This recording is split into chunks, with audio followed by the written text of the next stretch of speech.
The cold metal of the handcuffs bit into my wrists as Detective Morrison led me through my own office, past shocked employees, and toward the elevator. My sister Victoria stood by the reception desk, a look of righteous satisfaction on her face. "I told you I'd make you pay, Diana," she called after me. "You should have stayed in your lane instead of trying to compete with me." I kept my expression neutral, even as anger burned in my chest. After 15 years of living in Victoria's shadow, I'd finally built something of my own. Now she was trying to tear it all down with false accusations and manufactured evidence. My name is Diana Chen, and at 35, I'd spent the last 3 years building Chen Digital Solutions from the ground up. Meanwhile, my sister Victoria had inherited our father's tech company, Chen Innovations, despite having no real understanding of the industry. But that was nothing new. Victoria had always been his favorite. "Ms. Chen," Detective Morrison said as we reached his car, "you have the right to remain silent. Anything you say can and will be used against you in a court of law." I nodded, sliding into the backseat. Through the window, I could see Victoria talking to other officers, gesturing animatedly as she no doubt spun her tale of corporate espionage and stolen trade secrets. If only she knew what was really in that office safe. The ride to the police station was quiet, giving me time to think about how we'd gotten here. Growing up, Victoria had always been the golden child. Pretty, popular, and commanding attention wherever she went. I was the quiet one, more interested in coding and technology than parties and popularity. Our father, James Chen, had built Chen Innovations from nothing, turning it into one of the most successful tech companies in Seattle. Victoria had always assumed she'd inherit everything simply because she was the eldest. She never bothered to learn the business, content to let others do the actual work while she played CEO. I, on the other hand, had spent every spare moment learning from our father. He taught me coding, system architecture, business strategy, everything he knew. But in public, he maintained a facade that Victoria was his successor. What Victoria didn't know was that in the months before his death, our father had started to see through her act. He recognized her lack of knowledge, her disinterest in actually understanding the industry, and he'd made plans accordingly. At the police station, Detective Morrison led me to an interrogation room. The fluorescent lights buzzed overhead as he set up a recording device. "Ms. Chen, your sister has provided evidence that you stole proprietary information from Chen Innovations to start your own company. She claims you accessed their servers after hours and downloaded confidential client data and project specs." I smiled slightly. "Has she shown you proof of these alleged server access logs?" He shuffled through some papers. "She provided documentation showing unauthorized access from an IP address traced to your home." "Interesting," I said. "And did anyone verify the authenticity of those logs?" Morrison frowned. "Our tech team is analyzing them now." "You should also analyze the dates," I suggested. "You'll find that the alleged unauthorized access occurred during a period when I was still legally an employee of Chen Innovations, with full system access rights." He made a note, his frown deepening. "Ms. Chen also claims you stole their client list to poach customers." "Detective," I said, leaning forward, "have you looked into when these clients started working with my company? You'll find that every single one approached us independently after becoming dissatisfied with Chen Innovations' declining service quality under Victoria's leadership." "You seem very calm for someone facing serious charges," he'd observed. "That's because I have nothing to hide," I replied. "Everything Victoria has accused me of is false, and I can prove it. But first, I need you to check my office safe." He raised an eyebrow. "Your safe?" "Yes. The combination is 47 to 2391. Inside, you'll find documents that will interest you greatly."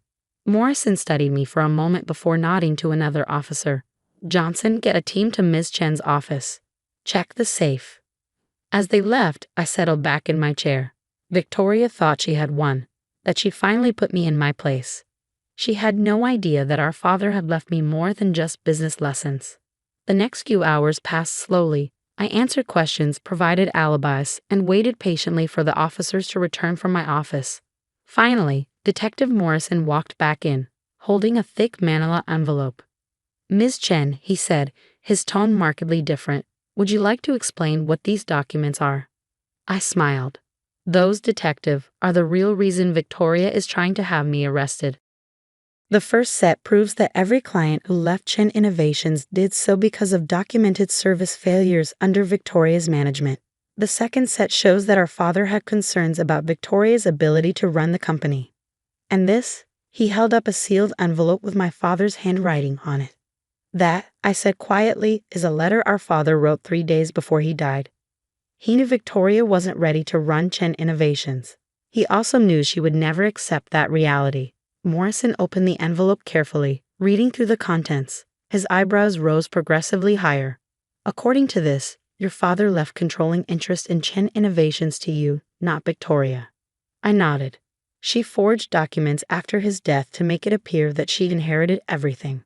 The original will is in there too, along with proof of the forgery. The detective sat down heavily. Why didn't you come forward with this before? Because I wanted to build something of my own first, I explained. I knew that if I challenged Victoria immediately, she would claim I was just jealous.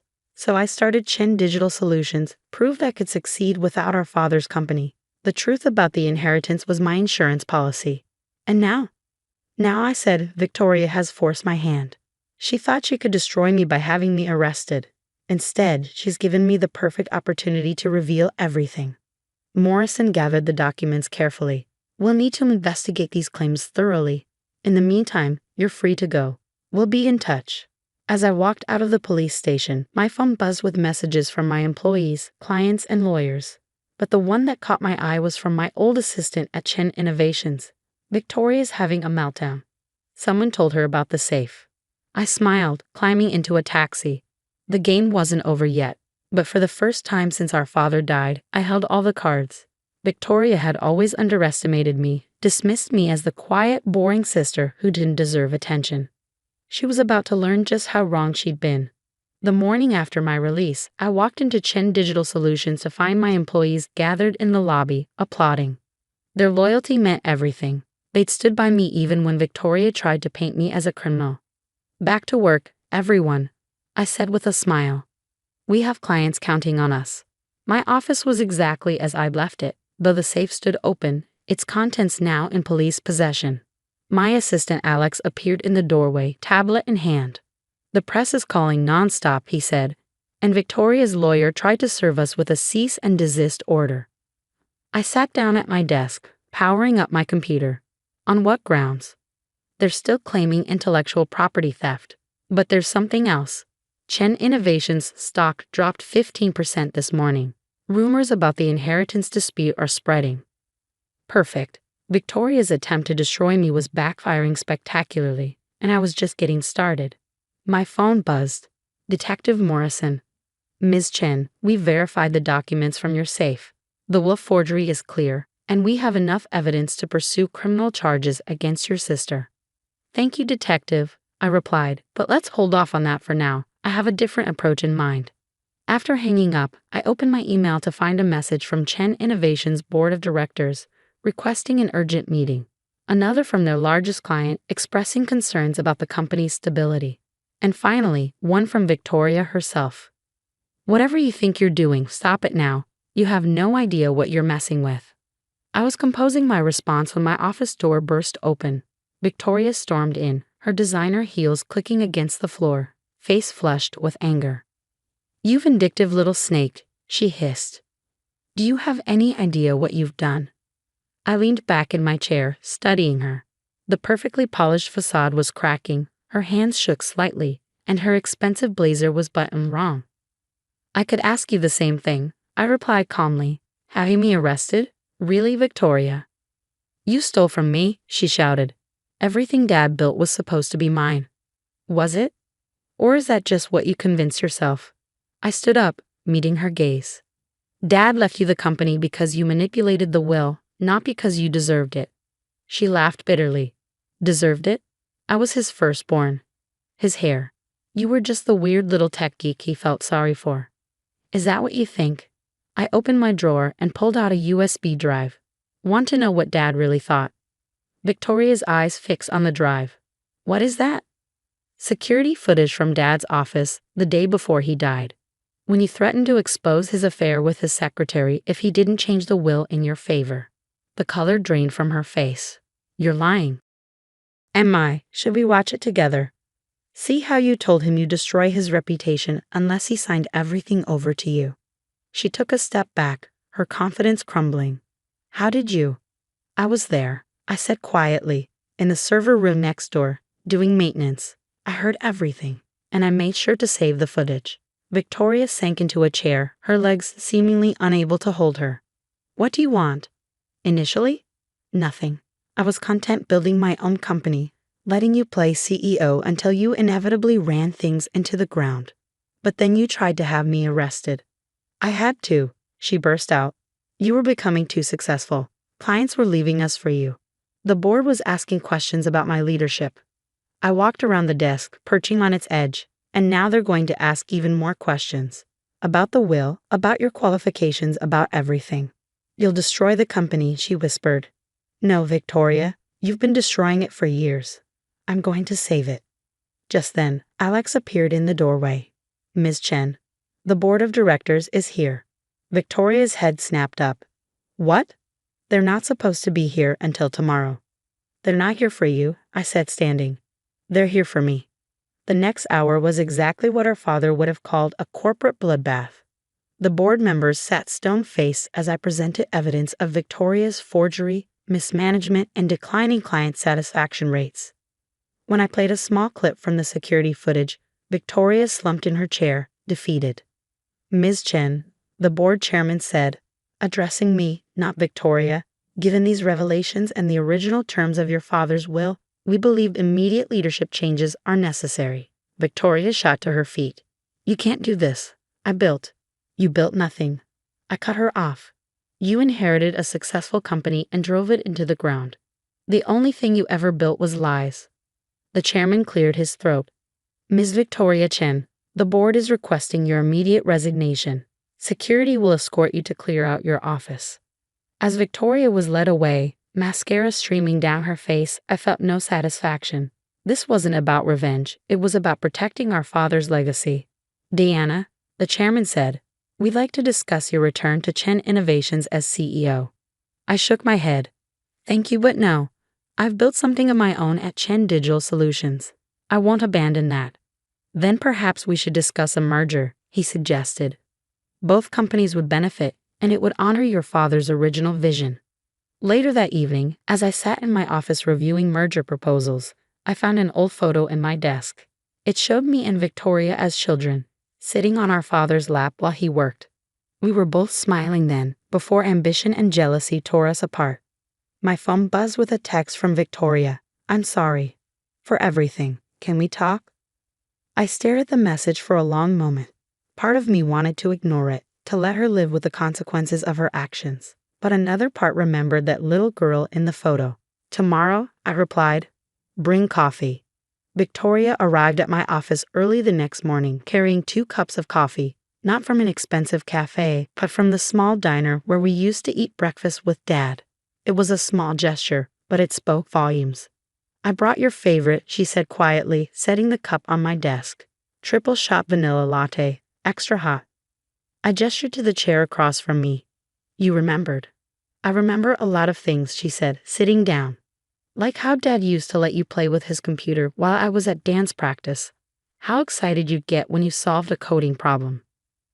The coffee's aroma filled the room, bringing back memories of Sunday mornings and family meetings, before everything went wrong.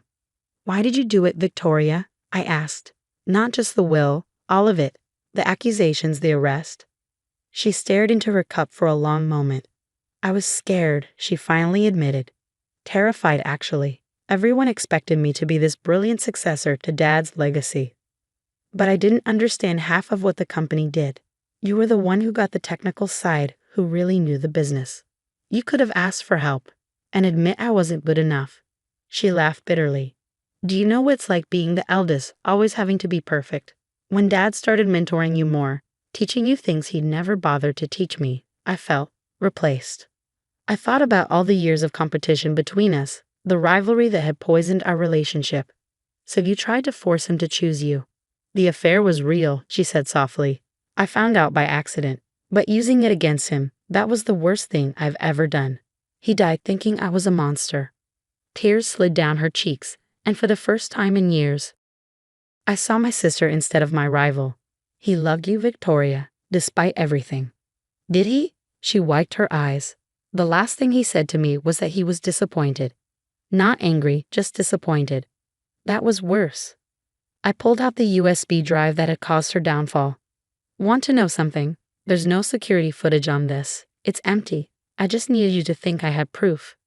She stared at me, then started laughing through her tears. You played me. The quiet little sister outmaneuvered me completely. I learned from the best, I said, allowing myself a small smile. You were always better at strategy than me. Victoria sobered. What happens now? With the companies? The merger is happening, I said.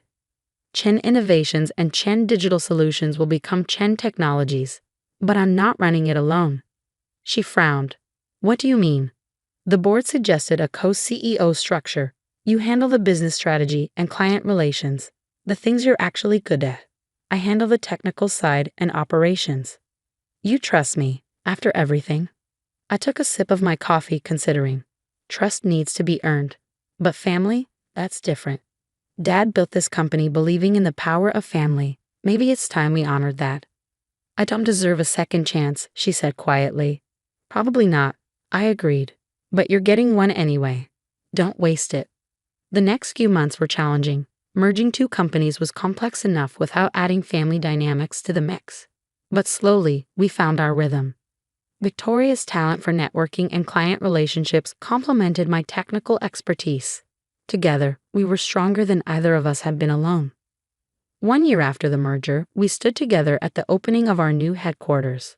The building's lobby featured a wall of photos chronicling our company's history. In the center was a picture of our father, flanked by childhood photos of Victoria and me. He'd be proud, Victoria said, studying the display. Not just of the company, but of us. For finally figuring it out. I squeezed her hand. Better late than never. That evening we had dinner at the old diner, sitting in the same booth where we used to eat with Dad. Victoria pulled out an envelope and slid it across the table. What's this? I asked. Open it. Inside was a legal document. She had officially changed her shares in the company to joint ownership between us. Equal partners, just as Dad had originally intended. Victoria. It's time, she said simply. No more games, no more power plays. Just sisters, building something together. As we left the diner, I thought about how far we'd come. The arrest, the safe, the inheritance dispute. It all seemed distant now, like a cautionary tale we'd finally learned from. My phone buzzed with a message from Alex. Emergency at the office. Server crash. Victoria peered over my shoulder and grinned. Race you there. Loser buys coffee tomorrow. I smiled, remembering countless childhood races home from school. You're on. But I warn you. I've been practicing. As we rushed to our cars, laughing like kids again, I realized that sometimes the best revenge isn't winning. It's finding a way to stop keeping score.